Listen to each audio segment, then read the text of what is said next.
Do I have enough in savings to buy a home? Hey everyone, this is Cheryl Morrison, your local Chicagoland real estate attorney, and today let's talk about how much you need to have saved to buy a home.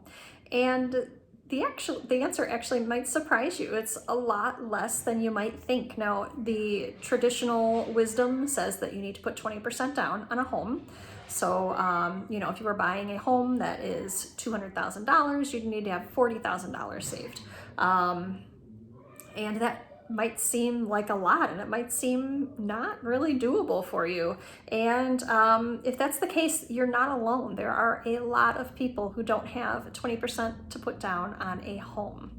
The good news is that it really isn't necessary to put 20% down. That's kind of, old news, old advice. Of course, the more you put down on a home, the less you have to pay back, which means that your payments are lower, and that's a good thing. If you have it, absolutely put down as much as is feasible for you.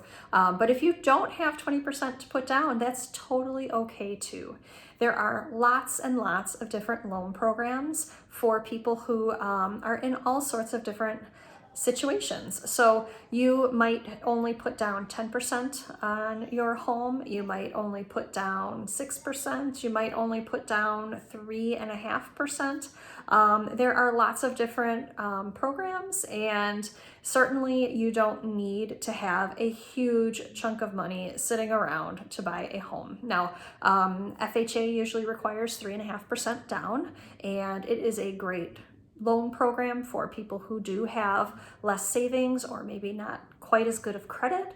And then in that instance, you actually can also ask for sellers to give you a seller closing cost credit as well.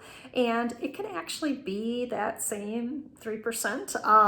So that you really are coming to closing with almost nothing, which is pretty good. It's a great way for people to get into their first home, or if you're rebuilding your credit for whatever reason, and are buying a home, it is a good way to get out of the rut of renting and into your own home where you're building equity that eventually you will pay off your home, and then you can use that equity for other things down the line as well, and it really helps you build some savings and some wealth in a way that you really aren't able to if you continue renting, and that you're not building any equity at all. You're just renting, and when you leave, that's not yours. So please don't feel like you have to have 20% down. You absolutely don't need to have a lot of savings in order to be a homeowner.